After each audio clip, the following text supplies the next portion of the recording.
Hey guys, thank you for joining me on the season 3 finale of the Chewsday Special podcast. This was a very, very fun episode.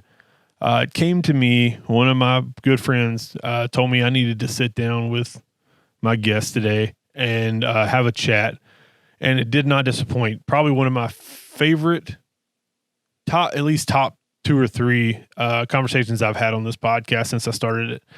And my guest today is Lyle Superlaw Case, and amazing individual.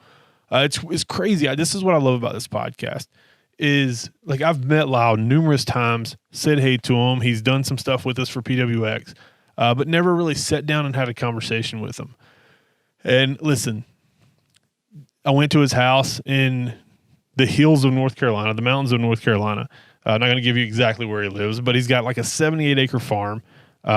Took me, we'll talk about it a little bit, but took me on a four-wheel drive tour of the farm, explained the history of it. Lives in this cabin that he hand built with his family. Just country, man, mountain folk. Him and Warren were amazing, like so nice and so welcoming to their home. Sit out on the front porch with this big like apple orchard or apple whatever farm behind us, and dude, he makes me this coffee. I think it's coffee or tea, Native American like historical tea. That's what we're drinking through the whole thing. I call it cocaine coffee. That's what I call it. But yeah, it's like some Native American. He explains it. Man, it's like what sucks is every time that I decide I'm going to do the finale, mainly because I have other stuff going on and I just need to take a break from the grind of doing an episode every week on top of everything else that I'm doing. I always end it with a conversation that makes me want to continue going. But I promise you, I'll be back. If you want to keep up with me while I'm taking this couple months off of the Chewsday Special, you can follow the Wrestling Open Forum show, or WrestlingOpenForum.com. That's a professional wrestling podcast. And brand and content creator that me and my friend Dutch created. You can watch it, our Wrestling Open Forum show on the High Spots Wrestling Network. But thank you. Like, this is episode 48. And man, did I ever think that I was going to get to 48 whenever I started this thing? No, I don't think that's my end goal. But it's been a journey. It's been a very fun journey, a journey of learning. And like this is a heavy wrestling. Like we talk. I don't want to say it's heavy wrestling. We talk about wrestling because we both are a part of wrestling. But this is just a very fun conversation of 2 creative dudes, like getting to know each other in front of a camera and picking each other's brains. And I love it. I loved every second of it. So Lyle, thank you, man. Thank you for welcoming me into your home, and thank you for an amazing interview, and thank you for teaching me a few things. And it gives you some books to check out. So yeah, this episode is what this show and the Chewsday Special is all about. Is the camaraderie and the conversation between 2 people becoming friends for you guys to watch. So thank you again for supporting me through 48 episodes. I promise you I'll be back. I'll be keeping in touch with you throughout this downtime. I want to make sure I put out there that I hope everyone stays safe during this pandemic. I hope we can get back to normal at some point, but do what you can to keep yourself safe and keep others safe. That's the only way we can respect each other. So I think that's all I got for you. I hope you enjoyed this episode. It's I freaking love this episode, man. I hope you enjoy it. I hope you watch it all the way through. It's on iTunes, Stitcher, Radio, all those places. Watch it on YouTube, watch it on my Facebook page. But that's enough. I'm out of breath. It's getting late, and I want to put this bad boy out. So without further ado, the one and only, amazing Lyle Superlaw Case. Love you guys.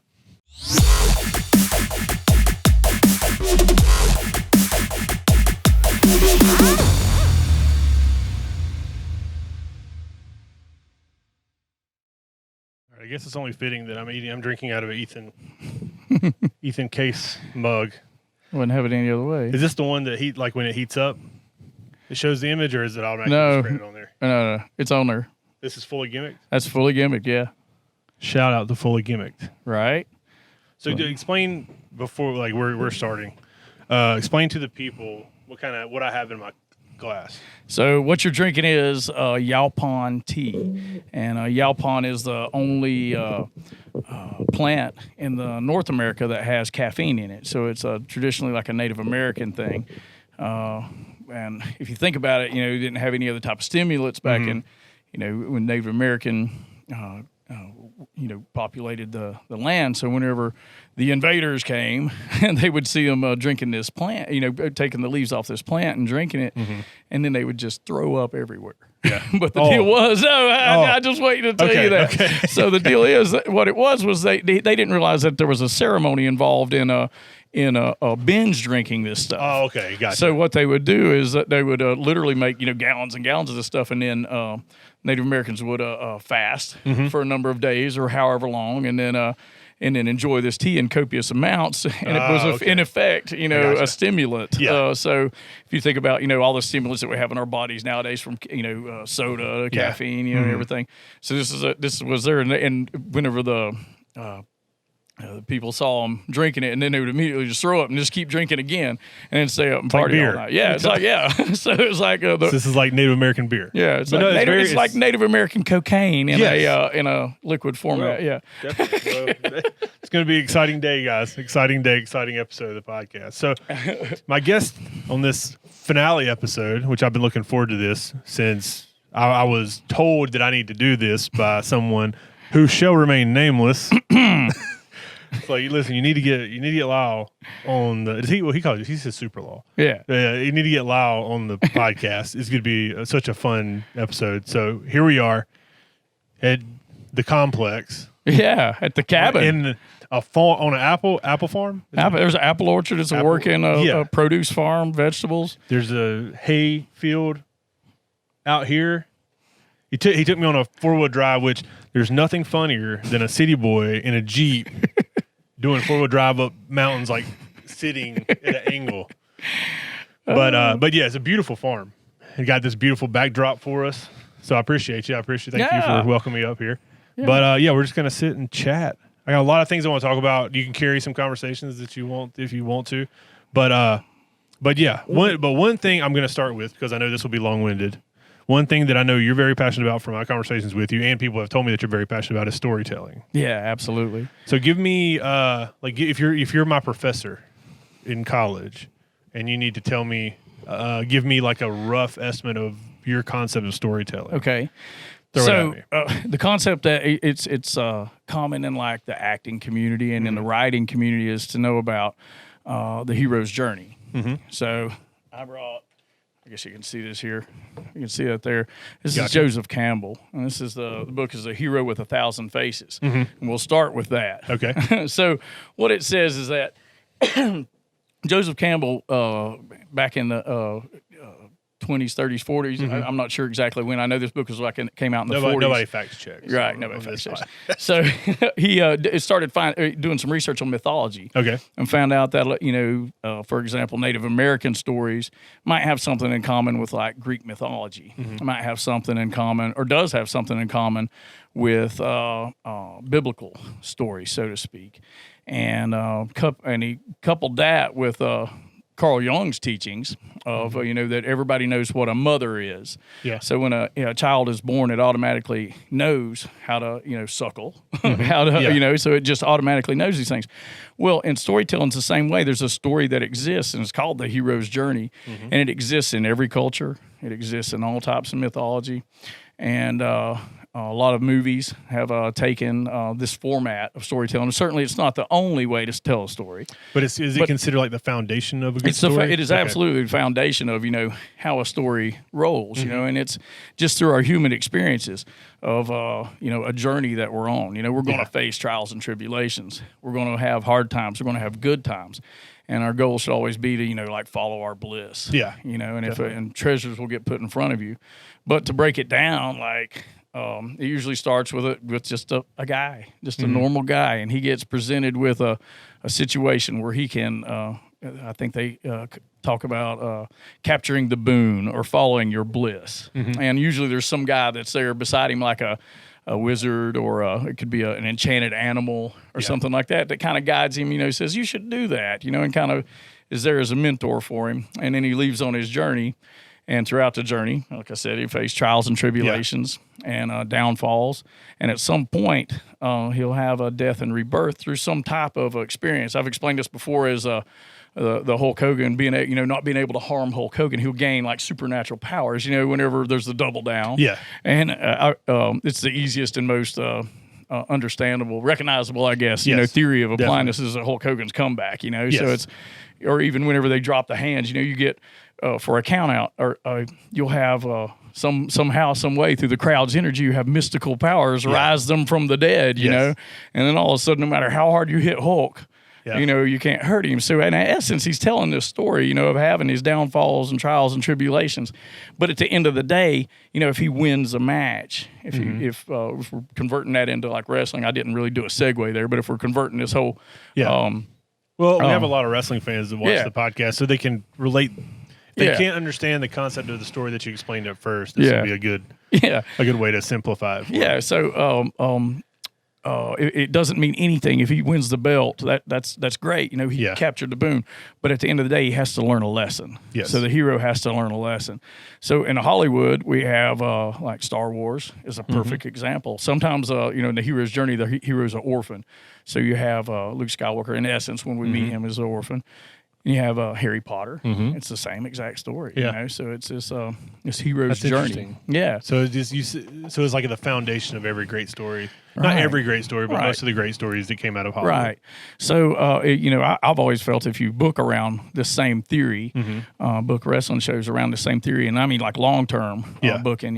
Not just like for the night, but if your storytelling is advanced and you're drawing out a storyline and everything, this is a perfect model to use, and you can tweak it and put it wherever you want. But it's a model that inherently in your soul and your DNA that that you can follow, you can understand, and you can have the emotions and experience the emotions. Everybody talks about telling a story, definitely, but we don't really ever talk about what does that mean. And I know that I've really dumbed this down. I'm not any type of expert on the matter. Okay, but this is what I've come to find out is that from day one in wrestling, they talk about you're going to go out there and you're going to tell a story. Here's how you bump, here's how you run the ropes. Do this. Oh, here's how you cut a promo, but go tell a story. I mean, nobody really talks about, Well, they relate it to telling a story during a match. So exactly. It's dumbed down to you get your shine at the beginning, the cutoff, the heat, the hope spots. That's the way comeback. Stories are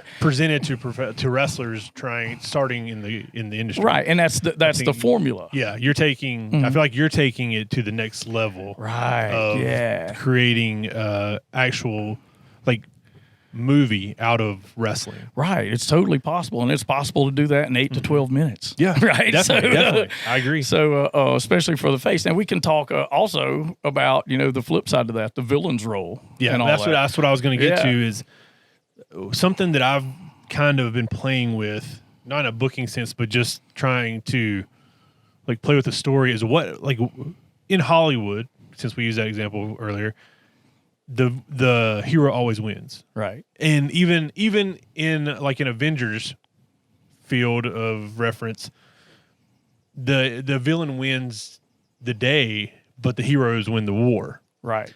So what concept or what can we learn if the villain wins the war? Well, that's a whole other topic. Yeah, See, and that's the beauty of this is that, that every character in this plays a role. Yeah. So it's like, when they do win, well, we're going to come back and continue with the story, obviously, continue with it. But if that's the end of the day, at the end of the day in wrestling, you want them coming back, right? But you need to give them some bit of hope, hence the dusty finish, right? Yeah. So you got to give them hope no matter what, I believe, because if I wanted to go to a wrestling show and be disappointed, or go out to see something and be disappointed, I'd watch any movie made in the past 15 years, Agreed. Agreed 100%. So I don't want to be disappointed when I go to a wrestling show, I want to be. So I guess my point with that, the villain plays a role, and it's important that everybody plays a role. Even the magician at the beginning, the wizard I talked about at the beginning, that's there to offer some advice.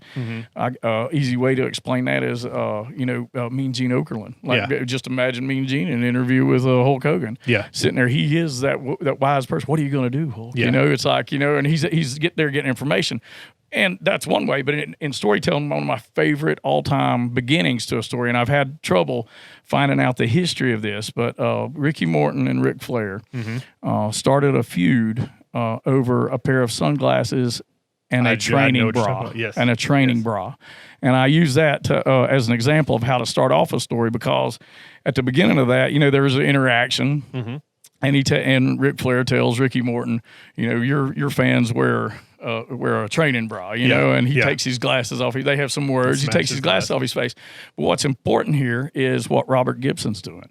Robert Gibson in that whole scenario, go back and watch the video. Okay. He's a face. He's not getting involved, but he's darn sure, right there telling him like, "Oh, you should get it." You need to do something about this. I've never taken that into. And if you watch the video, like Flair and Ricky start throwing down, and Robert Gibson never gets involved. And back then, I think the philosophy is, the face doesn't, that guy started. I'm not going to double team this guy. It's not But if the other horsemen want to get involved, right? Yeah, then it's going to be right. Yeah. So in essence, whether they knew it or not, they were telling the beginnings of a hero's journey. That Robert Gibson was the wizard. What? Yeah, you got me. Yeah, my mind working. Right. Interesting. So so everybody plays a role in the match. Obviously, the referee, I feel is like the greatest undersold person. On any wrestling card is always the referee. But look at the storytelling that he has to do the whole time. Definitely. The whole time. And that's what we were talking when I was talking to Smalls on the last podcast. He was talking about they wanted him to be a manager, and I told him that you have to understand the role of a manager. Right. Like, because you can take away from the story, you can add to the story, or you can dull the story down. Right. And you have to be aware. And I think Tommy Thomas is one of the best at that. Absolutely. I think he's perfected. I'm going to give that to him. He's perfected the way to make his voice heard but not overshadow. Right. Yeah. So people never forget he's there, but he never overshadows what's the main portion of the story, which is what's in the ring. Right. He's part of the instrument telling the story, part of it all. And in essence, I'm going to say this out loud. Oh, I can't believe I'm going to say it. Tommy Thompson's the wizard. Yeah. I'm going to say that. Tommy Thomas is the wizard. He's the wizard, and in the hero's journey, he's right there. He's the wizard. He is the wizard, isn't he? That's kind of never going to let us live that down. He's not, but he is, though.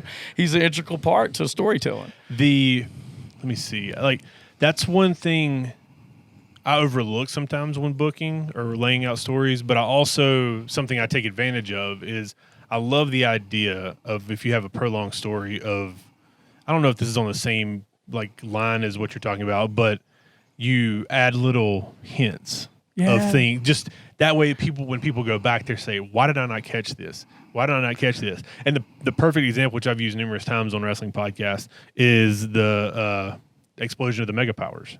Right. When the little subtle Hogan putting his hand on Elizabeth's back. Right. Hogan carrying her out, which was more obvious. But they did little things, hints, things that was triggering Macho to where you didn't really, when you're watching it live, which I don't even know if I was real. I know I didn't have the mind to follow it to the extent they wanted you to back then. But even when I watch it live, follow it now, even though I know what happens, it's little things that you can always pick out that they put in there. And that's why that storyline was so good. A portion of it was because you have the two of the top guys in the business going after each other, two of the top faces for that matter. Right. But another is that attention to detail. Right. Teasing it. Yeah, in story. Yeah. And that's what a lot of independent companies forget. Mm-hmm. A lot of independent companies are like, well, this guy's available next month, so we're just going to put him over because he's going to be back next month. Right. As we're, instead of putting in some time and effort and saying, okay, well, if he's not available next month, he's available the month after. Right. How can we build a story to where he's not here that next month, and then we bring it back and make some money with it, or get the people intrigued in the character and the person? I have a concept about those stories with these guys that are available. We still being able to accomplish that is the first thing. Whenever people tell you, you're facing this person. Yeah. And the first question first thing out of your mouth should be, what's the story we're going to tell tonight? Not like who's going over, this. It's like, what's the story we're going to tell? And I encourage people to keep a notebook, and write that down. The story we're going to tell down tonight. And this is a good indie-rific one.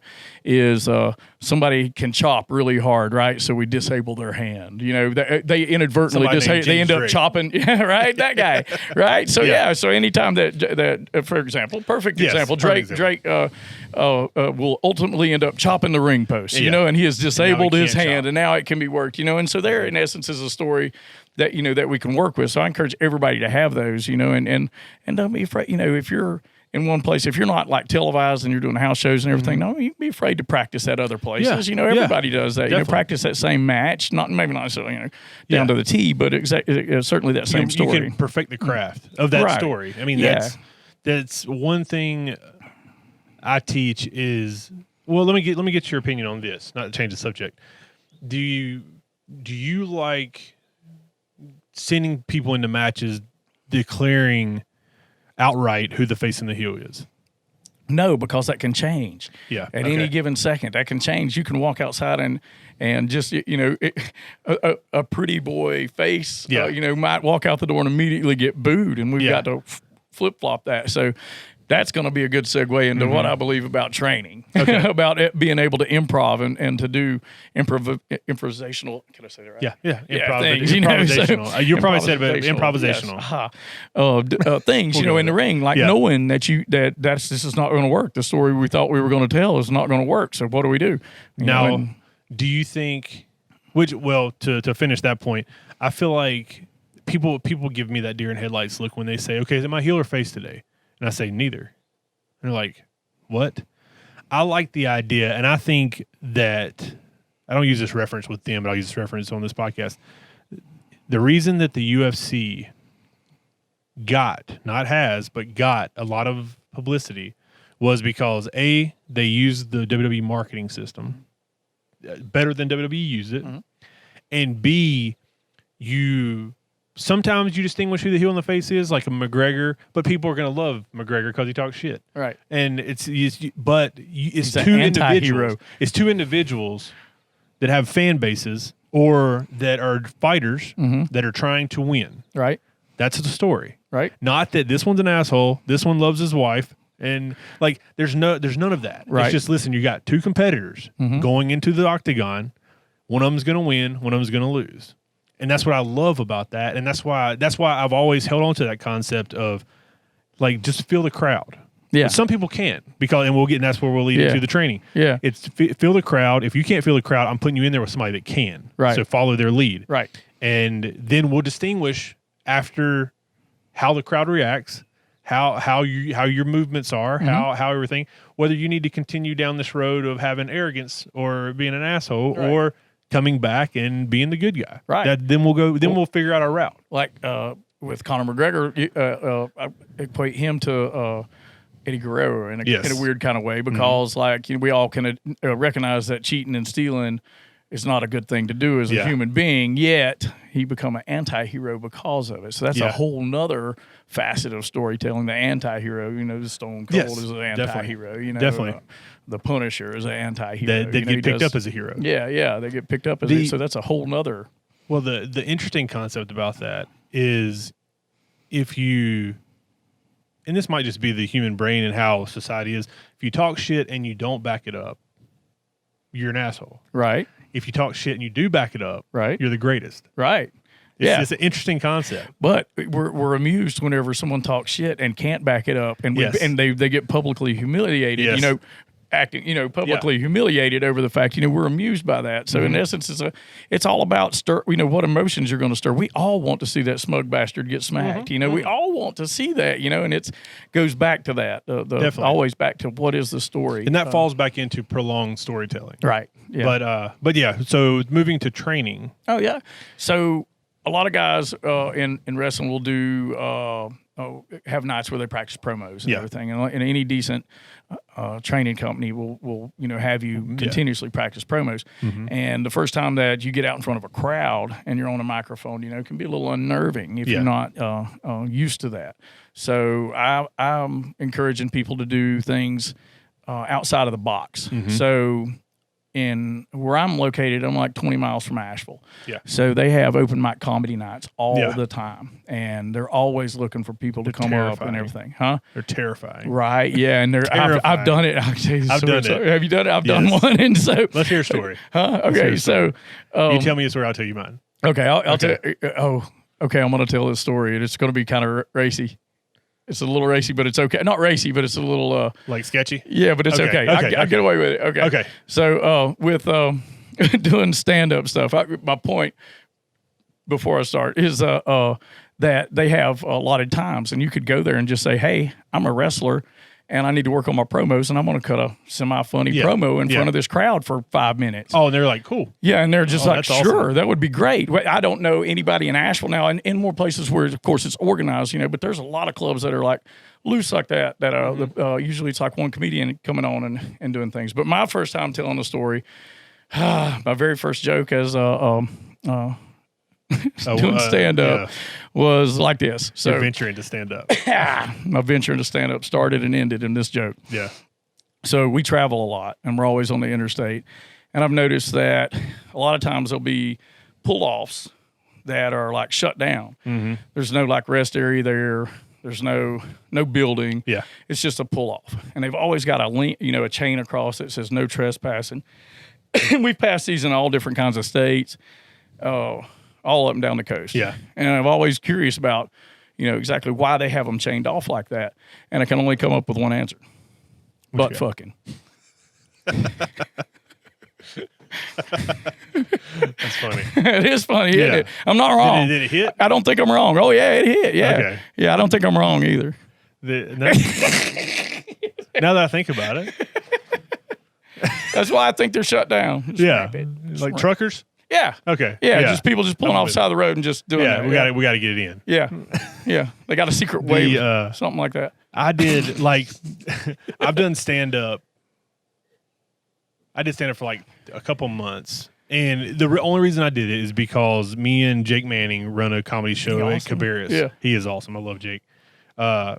And like anybody that hasn't seen Jake do stand up, I encourage you to go see Jake do stand up because I saw it in its infancy. Like when he first started at Tremont, I went and saw a show, and he wasn't great. He wasn't. I mean, he might have not even been good, but I could understand what he was trying to do. Right. So and that's inspiring to me because he's got the balls to get up there and do it when he hasn't.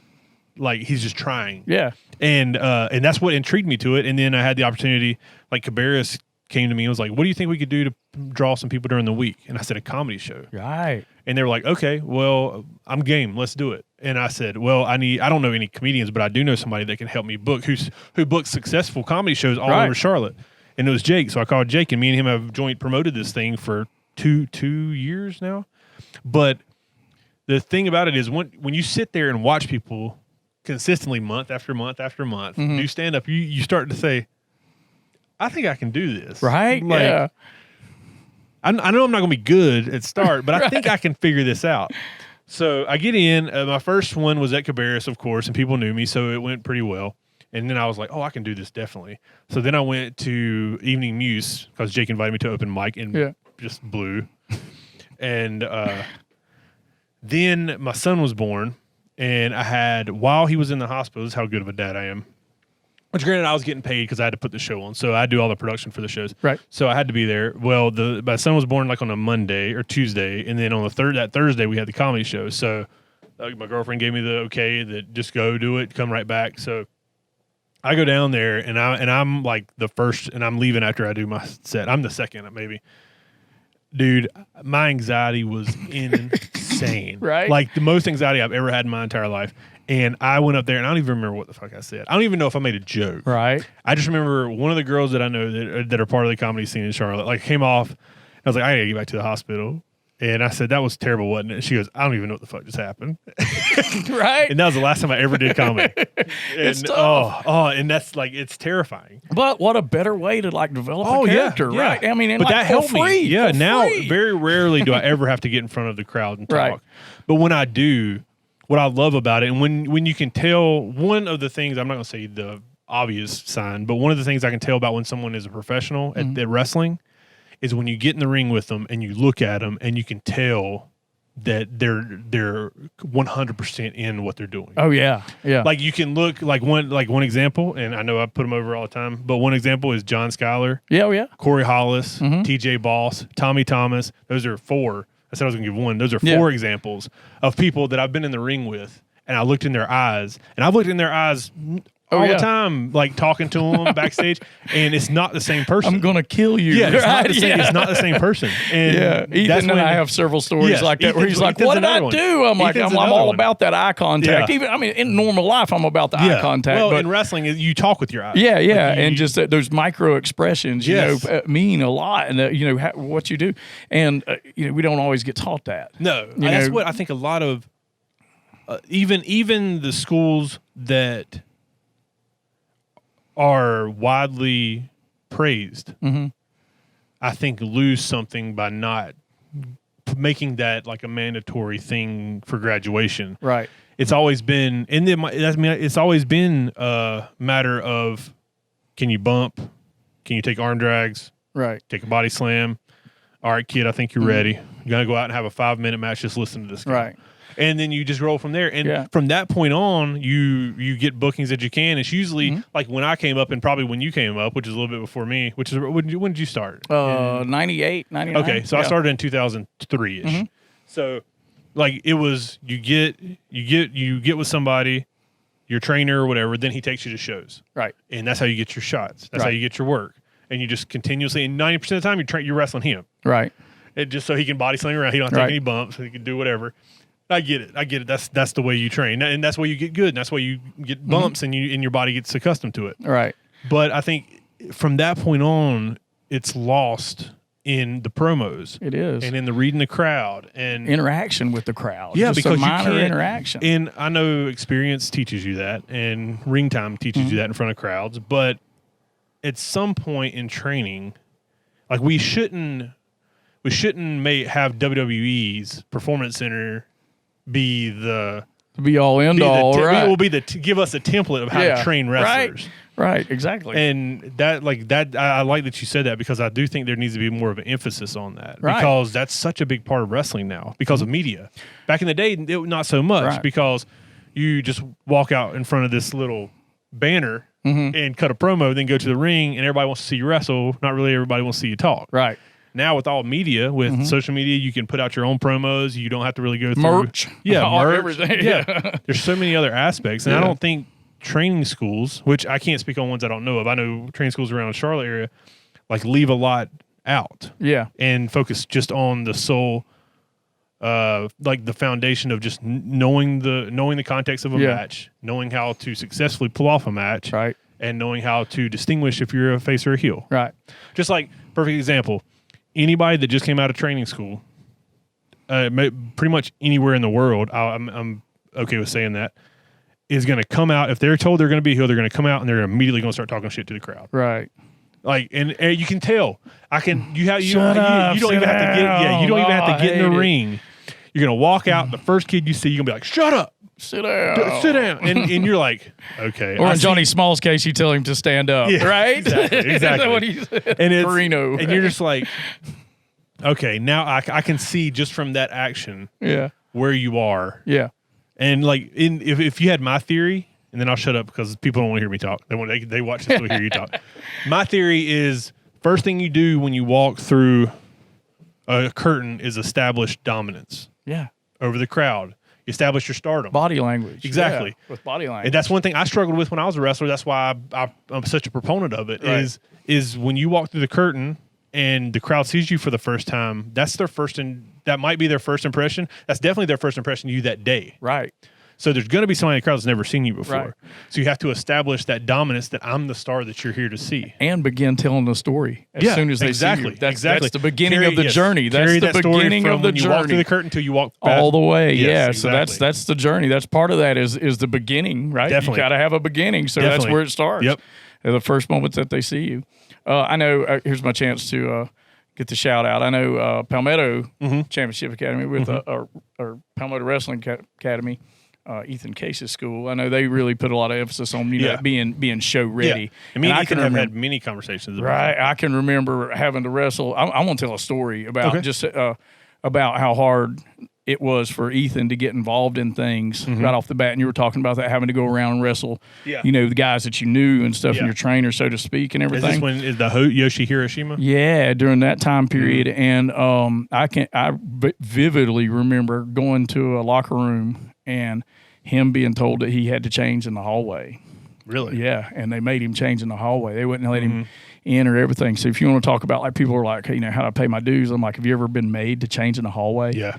I'm like, that whole paying your dues thing, it kind of irks me, sometimes because it's just a lot more than just that. Now, I don't subscribe to that. That's kind of frat boyish behavior to me. Yeah. I don't subscribe to that. But however, when people talk about it, that's the kind of things, that happened. It wasn't just ribs. It wasn't just, things of that nature. They just literally wouldn't let him change. You know, and now, he took that, learned from that. I would consider that, and going back with the hero's journey, I consider that as a personal hero's journey, him overcoming things, he'll encounter, I hate to use him, I didn't mean to use him as an example, but as a personal struggle, you'll experience things in your life and your career. And at the end of the day, it's like, how bad do you want it? Should you follow your bliss? Exactly. What are you after? And it's almost going back to, like you said, the hero's journey. You almost have to experience that to build your skin, like thicken your skin enough to get to where you've gotten. And Ethan's been very successful with what he's done. And on top of that, he's instituted a culture change with that. And this past 2 weeks, we've seen a massive culture change in the wrestling community. Yes. So, I'm all about that culture change. People are, well, back when I wrestled, fuck that. Yeah. No. It's an outdated mindset. Let's tell a story, let's entertain people, because, folks that come to these things, let's face it, you come to be entertained. Yeah. If you was generally always happy and everything, you would have no need to be entertained. Yes. People have bills, people have problems and strifes, and they want to, there's an innermost desire to be elated. Yes. However, I know I jumped around a little bit you're there. Fine. But in professional wrestling, you should be judged by what every other place of business or a business setting is judged by, and that's your talent. Yeah, absolutely. Like, yes, you might be upset that anyone can go pay for a wrestling school and get trained, but anyone can go run routes on a football field. Right. Anyone can go to an outdoor basketball court or an indoor gym and shoot basketball. Right. That doesn't mean they're going to get to the NBA. That doesn't mean they're going to play for college or high school. And the thing is if you don't have the talent, and once again, this is where you also have to hold, if you're a booker or you book a territory, what the fuck? So you got me going back. You book a show, you book a company, then you have to set your standard for expectations. Yeah. But based on talent, based on professionalism, based on respect for each other. Absolutely. And I think that ultimately, if you do that, it doesn't take weeding out the weak by hazing them or doing stuff like making them change. You know what makes it better? Making them multifaceted. Yes. Okay. So guy can wrestle. Does he know how to run our soundboard? Yeah, exactly. Does he know how to run this? Video. How does the ring go together? Do we know how to quick fix on things? I'm all about that being multifaceted. I'll give three people shout out. They're all from South Carolina that have come to me. It's TK Stark, Josh Powers, and Cody Fluffman. Right, yeah. All of them have come to me at PWX shows they were not booked on and said, can I sit with you to see how you do everything? I don't want to do anything. I know you have your team. I just want to sit and see. See there. And that's inspiring to me. Yeah, so if you just wrestle, and you're that's one thing. Yeah. But today, there's a lot of wrestlers coming back, and there's going to be there is a resurgence, and so you make yourself multifaceted. Exactly. Make yourself involved in writing a storyline if you have that capability. I think I talked about earlier, asked you about Jimmy Jacobs. So I don't know what he's doing right now, but I know he wrote for a while. I know he's gone one of the most everything. Creative. So he bummed cigarettes from me. Oh yeah, I love Jimmy Jacobs. But I'm a perfect example of this mindset. Is like when I started wrestling, I wanted to be a wrestler. Yeah. That's what I wanted to do. Not even realizing that my journey would take me to a completely opposite end of the spectrum when it comes to professional wrestling. Yeah. And that things that inspired me outside of wrestling were ultimately got me the most success in wrestling. Right. And that's like, yeah, I like that you said that because I literally am the perfect. Absolutely. Yeah. I can't, like, even though I'm supposed to wrestle again, more of a fight with Corey whenever but I'm not a wrestler anymore. Right. Like I'm the production guy. And that's what I like try to perfect. Right. And hopefully I do a good job. I think I do. But and at some point, the goal, I think, for me, the boon, the bliss would be to be able to give that back. Yes. Like you were saying, Definitely. teaching those guys, letting those guys watch and educate. And hence, guess what? You just become the wizard. What? I'm the wizard now? You're the wizard now, Gandalf the right? Great. So, yeah. So that's how the innate story recreates itself over and over and over in life in general. Yeah, so. and that's one thing that I've had the most struggle with, not necessarily now, but over the past couple of years, is delegating. Right. Like I always fight, and I still fight that too. That's one of my demons. Is that I've learned to delegate to people that are good enough to do it to my expectation. Right. Which is a leader. Yeah. And running a company. Yeah. But exactly. But I'm not. That's all I'm putting myself over for. You're fine. But continuing on with like training. Yeah. And I talked about the stand up, and you talked about social media. Mm-hmm. A really good example of someone I see using that right now and has been toying with it for years is Josh Cutshaw's development of his character. Yes. And creating these videos that are fucking hilarious. Yeah. So, and I've encouraged him to do that. Another thing. I was going to say another person is Drew Radler. Yeah, absolutely. Yeah. And we talk about micro expressions. Yes. He's got he's got good insane, amazing. Yeah. So I love to watch his character development also. It's gone from like within the past 2 years. It's insane how much he's grown as a character. Right. He's always been a good wrestler. Oh, yeah. Always. And he's put in the time to be a great wrestler, but his character development over the past 2 years has been amazing. Right.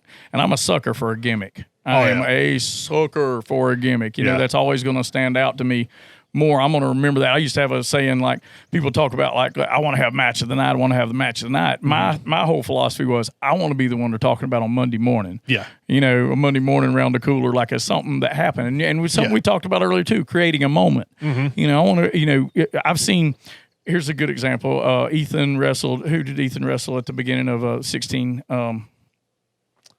What's her name?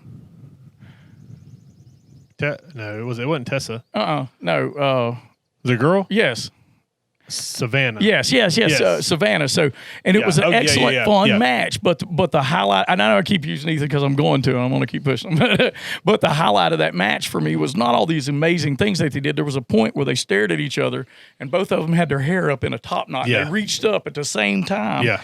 And tightened their hairband down, giving them what? Mystical powers, right? So it gave them mystical powers in the ring, and they were able to continue fighting and fighting again. That was a moment. And what people don't know is, like, we had been going back and forth whether we had no problem doing intergender wrestling on the pure shows, but we wanted to do it on a PWX show. Right. And, like, regardless of your belief system, it is a fact that if you do intergender wrestling in the South, you're going to get some kickback. Yeah. It's not really what we were scared of. It was more of we're trying to build Rachel or Savannah to a level that she can be a star. Right. And she has the ability. It's just it's our responsibility to get her there. Exactly. Through booking. And we didn't want it to hurt her. And that was one thing. That was one conversation I had with Ethan before we put it out there was, this is what we want for Savannah. We believe you're the guy that can do it. You'll protect her, you'll protect the story, and you will make her look like $1 million because that's what we need to do against a male. And he did it. And it's like, I love that match. Just like completely different because the way they structured the match, and I didn't have this talk with them, was Cedric and Tessa. Right. I did not see that. Was the first X16. Okay. And like it was. I mean, you say what you say about everything that's going on now, but that, like, they had trained together forever, and they knew each other, and it's completely different story they told than Ethan and Savannah. But once again, it set Tessa up to be a star in our industry. Here's the way I look at that whole the intergender thing. I like the Avengers movies. Yeah. I'm a Black Widow fan. Yeah. So I'm like, I don't know why they're performers. They're performers. I don't know performing. why. It's an art, and I understand that hanging on to past things. It's just I think it falls into the fact that some people still look at professional wrestling as a sport, right? And it is a sport, but then they'll use the example of you wouldn't put a girl UFC fighter in with a guy UFC fighter, right? Well, that's not even the same. UFC. It's literally apples and oranges. Exactly. So but that's what they use. You would put a WNBA team play an NBA team. It's like this is performance art, right? That's what it is. Oh, MMA guys. I don't like to say that it's not fake. It you can say it's scripted. What it is performance art. Performance art. I've always said it's performance art. The wrestling ring is a stage, and these are your participants in that world. It's a temple. Oh, what if it's a ceremony and it's a temple, right? And you're evoking emotions. I can get real deep on that if you want, right? Because when we talk about people in a room have energy, right? Yes. So in essence, you can be in the ring having a ceremony. Yeah. So it can literally be a temple where you evoke emotions from the crowd. What? And that's looking at it from an esoterical standpoint. Yeah. If you get a bunch of people that are really angry, then, the tendency is that the angry vibe circulates around. So say, if you have somebody that's it's a really happy moment, then that vibe circulates. You see it. You see it as we're tearing down chairs, definitely. or whatever. You see that. So in essence, talk we can call that a temple and a ceremony. I like it. Right? But it is performance art. I absolutely think it's performance art. Huge fan of taking that, and telling the story. Yeah, if you like that form of art, just like if you like going to Broadway and watching a play, absolutely, it's the same concept. Yeah, it's just ticket prices are a lot lower. Yeah, for professional wrestling, some of them are. So there's one other thing I want to bring up too. Throw it up here. This book, I'm encouraging everybody to find this book. I'm going to hold it right here for a minute. Okay, here, put it back here. And you pulled it. We'll do it right there. Here. Yeah. There we go. So it's the comic book story of professional wrestling history. The comic book story of professional wrestling. It basically starts at the beginnings of professional wrestling with carnivals and goes through, and it tells different stories throughout all history. So I can remember, I guess, early 2000s, somewhere around there, and we were wrestling with these guys that were a big deal around here at the time, and I've seen a million of those flash in the pans, that they get big for a little while, and then they just disappear, and they turn just jaded and everything. But these guys that were wrestling with, Larry Zbyszko was on the card that night as a special guest or something. They had no idea who he was. And they were, wrestling the Hardys and stuff at that time. And so I'll always remember that, you got to know your wrestling history. You can't get into the thing. You don't have to be a scholar in it. But, you need to know. And and we're at a point now where we've collected so much data that technically you can be a scholar on it. There are scholars using wrestling terms.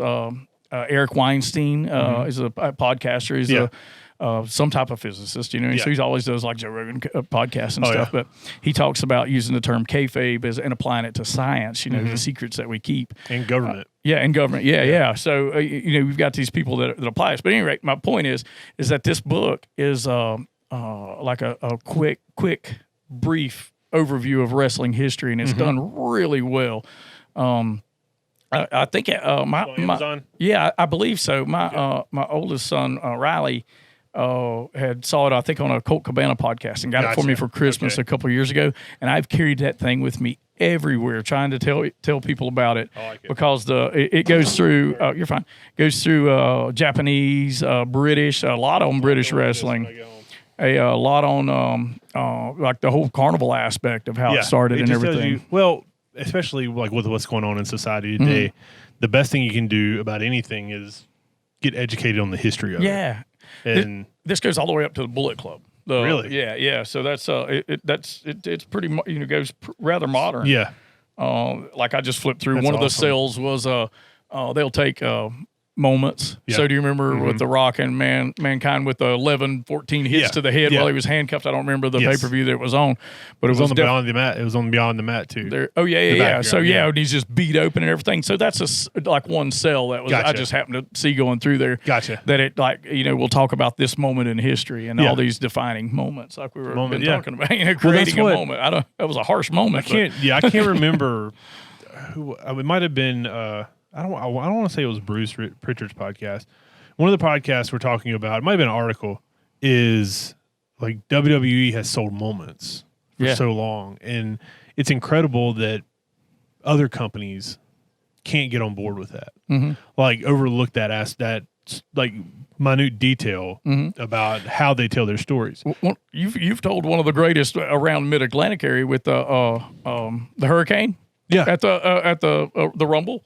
Yeah, as number 30. That's a moment. That's a local, or I say Mid-Atlantic moment that's forever etched into anybody that knows about it, heard about it. You can even just tell that story, and it creates a moment.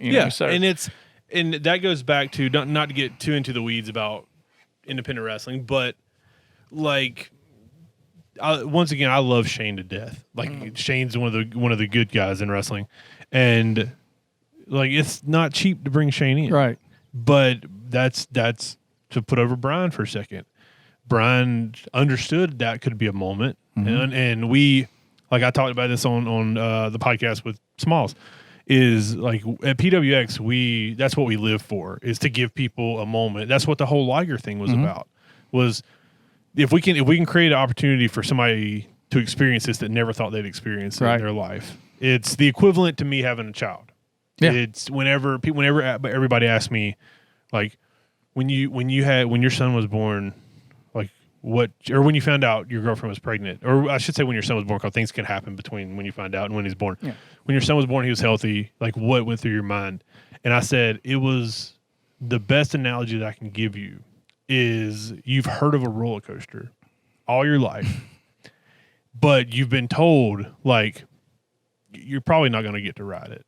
And you say, okay, and you've already come to terms with, listen, that looks like it'd be amazing, but I understand that I'll never be there and I'll never get to ride it. And then one day somebody's like, you know what? There's your ticket. Go take that ride. And you're just like, good segue. Yeah. So I'm a huge Hunter S. Thompson fan, right? So Hunter S. Thompson says you should always buy the ticket, take the ride. Yeah. And I'm all about that, and there's other, and keep that throughout life. Oh, buy the ticket, take the ride. If you got a chance to go to the, say your hiking's your thing and you get a chance to do some amazing trail that you've always wanted to do, do it. Definitely. What is stopping you? If it's money, then make enough money to do it. If it's your physical ability, then get in shape to do it. Seek that boon. Definitely. Right. Definitely. Follow your bliss. Definitely. And I'm a firm believer in the buy the ticket, take the ride. I've done some things that I've experienced, even and continue to experience to this day. COVID slowed it down, obviously, of course. But traveling the United States, we did food for a living at different like medieval events and different raves and secret raves in the woods and stuff like that. And we've met a whole new slew of people, a whole nother subcultures that are out there. And it's like I'd only heard about some of these things, and it's like maybe we should check them out. Buy the ticket. Definitely. Take the ride. But don't be afraid to broaden your spectrum, because some of the best people that I've met are doing things that I didn't know that I wanted to do. Like that it's just out on a whim, like, let's go do this. And this is how I'm going to transition this before we take it home, is I want to talk about LARPing with you. Yeah, let's do that. I'm so fascinated. Let's do this. But yeah, like you go, that's one thing about when all this stuff happened, like the COVID stuff, is you realize the sense of community and family with wrestling. Right. Not just the boys and girls in the locker room or their staff, but just the fans. Like I've made it a point to say, like, I miss seeing faces. You know who I miss? Who? Seth Webb. Yes. I miss seeing his face at shows and everything. And yes, you're exactly right. And I miss seeing them, and them, of course, like I told Smalls, everybody because I look like a total asshole in days of shows because I have so much on my brain and I'm thinking right. and I'm making sure everything's going. And I promise you can say hey to me and I will say hey and I'll talk to you. Right. Like Seth, I remember I sat and talked with Seth and the last time we were in Gastonia for like 15 minutes because we had caught up on everything and we were good. We still had like 45 minutes. And he goes, and he put like online, that was, I had the longest conversation I've ever had with Patrick. And like, I don't want to be the guy that means so much to you, but that's what it's all about. Community. Yeah, it's all about that just subculture. seeing people and having a one thing that, I'm not just saying this because we promote it, but it could be a concert, it can be a comedy show, it can be just like barbecue, LARPing. It can be LARPing, but just an atmosphere where everybody loves this thing. Yeah, and you share that love with other people. Yeah, for of this what one you're doing. particular, and it's usually it's an art form, you know. Yeah, so it's like, always it's usually appreciation of that's some the most form of I feel art. like art is the most raw way to express yourself and to tell a story, and right? to tell a story. Yeah. Yeah. All right, now LARPing. Okay, so there's a. I want to do this with you one All right, day. so there's a whole bunch of different kinds of LARPing. All right, Hold on, before we continue. Yeah. Is there a LARPing community around here? Kind of. More in South Carolina. Okay. Yeah. So we're in South Carolina? Aiken, Okay. South Carolina is one. So if I bring a few friends, can we document a LARPing experience? Absolutely. Okay. We can get you into one of those. Absolutely. Yes, Yeah. I want to do it so bad because it looks so fun. So there's we had done so we do food. We serve food in the woods, right? And so for these events that they hold outdoors, so we've done everything from, they call it foam fighting, which is the different ones are called Daggahir and Bellagarth, and those are padded weapons that you swing as hard as you can swing a baseball bat. That's how hard you swing them. It's not a tap, you know, and it's not the lightning bolt, throwing spells or anything like that. Yeah. It's actual fighting, and there's a point system based on where you hit. Like arms. You get 2 points, right? So you don't no headshots. The only thing you shoot in the head is with a padded bow, an arrow. Yeah, and it's an eye opener. It really is. When you get hit, you've been hit. It's like paintball. Yeah. So 1 hit per limb. Yeah. You lose the limb, and then per leg, and then the chest is. Otherwise, you can wear armor and that, everything. But it's live action and it's really active. They have. I've seen battles of 300 or 400 people on each side, or 200 or 300, fighting each other like this. And then my favorite thing is that at night they have tournaments where they fight in a ring.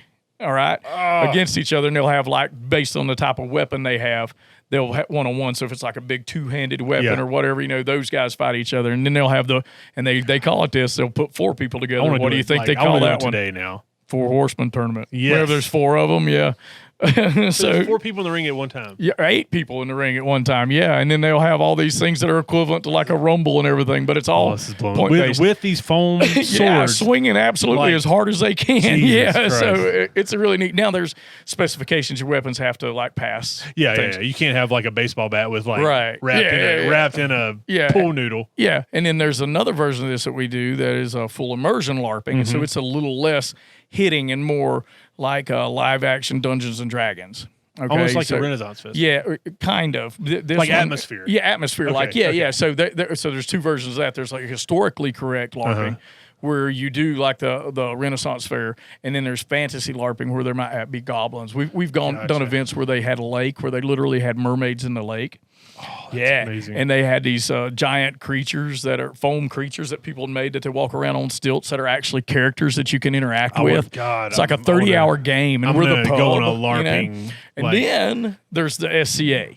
And the SCA is the Society for Creative Anachronism. Oh. And that is the guys that do full metal armor, and they use dulled metal weapons. Jesus Christ. Yeah, and they hit each other as hard as they absolutely can in the head, but they, wherever, but they'll wear full-on protection.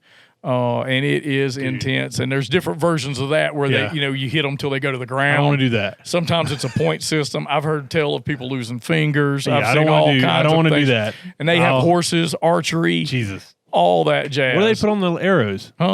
Those arrows that they use, I've seen, they're like a tire rubber. Like thick, not necessarily it's that thick though. Yeah, I've seen them shoot bolts out of crossbow bolts like that. Yeah, I've seen them have big siege weapons like crank up crossbows that are so big it takes 2 people to crank up, and they launch these giant like wooden foam tipped, arrows, 100 yards down lane. It would be Somebody's amazing there to fighting, see. just get hit in the head. It would be amazing to see, but I don't want to take part in it. Right. I will get hit with a foam utensil, like foam weapon, as hard as you can. I'm down for that, but not the real stuff. Oh, but it's on armor though, so they have an armor requirement as well. You pay to be it's a membership. You join their subculture. So to speak. What about it's like the smaller ones? The Like smaller the ones, you ones? don't. It's usually you just show up. But with the SCA, you can show there up. a with website the for these SCA. things? Do what? Is there websites for these things? Oh yeah, absolutely. Yeah, What's the website for the foam one? The foam one, just look up Dagger here, and it's DAGORHIR.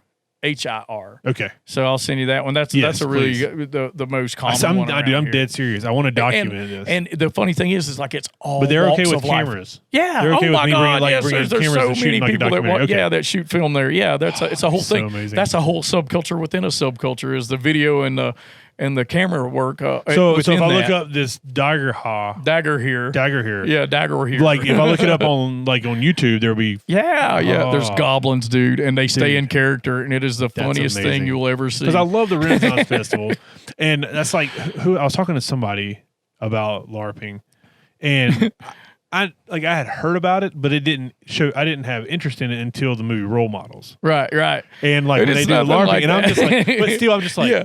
That looks like the funnest thing on the face of the earth. Now the thing is, add that with a camping element with alcohol. Oh, God. And so Oh, yeah, I'm sure there's a partying. whole nightlife that goes with this that involves a lot of mead, a lot of beer and stuff, and a lot of jovial atmosphere. That's and once again, like-minded folks, a community of like-minded folks that love something, that share their love for it. Yeah, absolutely. It's a really really good community. So you've LARPed before? Yeah, and we were able to we started going to those things, and then. Warren, my girlfriend, has a food allergy, so she was cooking for herself, and then found out like a lot of other people were like, "Oh, can you cook for me? Can you cook for me?" Gotcha. And so it just kind of evolved over the past 5 or 6 years. The food So we started making more and more different foods, and then we started awesome. researching, like different. Like we do different cooking methods than everybody else. Yeah. We do like cast iron, stacked Dutch oven cooking, and we teach classes on how to do that outdoors. I'm in another life, I was a master wilderness guide, and I've always lived in the woods and everything, so it kind of came second anybody nature. that sees your compound will know that you're an outdoors guy. Right? So, but it just become a thing, and so That's awesome. I hope that it comes back with with the COVID and everything. It will. And I think everything will come back. Everything will eventually come back. Yeah, and you know Just a what? matter Maybe of this is when. just part of our journey. Exactly. I think this is we might- can all say remember when. Yeah, I remember. So- It might have been something needed to straighten us out. Right? Yeah. Yeah, because we were getting out there Cosmically as a society and as Yeah. a country. We were getting out there. Yeah. And Absolutely. This brings reality into perspective. It does, and it's the Native Americans always, when an incident happens or something bad happens, the general philosophy is when you walk away from that is what did you learn? Yeah. And what did you learn? And that goes right back to the hero's journey. It doesn't mean anything until at the end of the, doesn't mean if you win a belt, so what? If you win an award, so what? What did you learn? Your next journey What starts. did you learn? Yeah. And how can you apply that? Would you agree with the end of every journey? The next journey begins. Absolutely. Yeah. Yeah, the whole one door opens, another closes, And all that jazz, all that. never stop learning. You never stop learning. I believe we're here for one reason, that's to learn and to continue to learn, whatever that may be. If you want to learn how to play Magic the Gathering, which I'm getting paid at this new job to learn to play Magic the Gathering. Really? That was kind of weird. Yeah, it's really cool though. I dude, my 10-year-old has tried to teach me how to play Pokemon. I don't get it. Oh no. Like for 2 years. Yeah. And I have no idea how this works. Still Right. to this day. And my other thing is that you train. I've trained every moment of my life for right now. Yeah. To have this conversation with you, everything that my experiences that I've had in some way have enabled me to be able to have this conversation with you Yeah. for us to talk about this. Exactly. And what we'll take away from this, we'll learn something. Yeah. And move on. And with social media and video and everything, we'll be able to hopefully expand this on out, which is I'm assuming the point of a podcast. You know, to educate, to entertain. I tell everybody there's two reasons. Is I started the podcast because I did so much for everybody else, Right. and I want to do something for myself, and I love podcasts. But what I love more about podcasts is learning about people, Right. and having conversations. Yeah. Like now I know stuff about you that I would have never known. Right. Like passing each other at wrestling shows, saying, "Hey," Yeah. even sitting down having a beer with you, I still wouldn't have gotten what I got. Yeah. And I just like documenting it because, like you said, always learning, and not saying I'm here to teach people, but my experiences and your experiences, and us sharing those experiences and sharing our viewpoints on things, obviously could teach some people. Right. And maybe somewhere somebody's listening that thinks, oh man, I would like to wrestle, or maybe if they can't wrestle, I now see that there's other avenues to be involved in the wrestling community that doesn't just involve, getting the shit beat out of you, Well, so it's anything, any dream. You have to realize that 90% of the time, your dream is not going to come full circle the way you intend it to, like the way you want it to. Right. But if you're like passionate, water. if you're passionate about something, what you do is you get yourself involved in it, and then once again, your journey and your experiences will guide you to where you're supposed to be in that field, and in life. Yeah, and in life. Yeah, and that's why we're here. But yeah, man, I'm gonna cheers you. Social distancing. Cheers. Thank you for the cocaine tea. Yep. And thank you for sitting and talking, man. This has been fun. Absolutely, I really enjoyed it. Thank you. Thank you for listening to the Chewsday Special podcast. Find all of our old episodes at ChewsdaySpecials.com. That's ChewsdaySpecial.com. Whatever, I don't care. All right, thank you. See ya.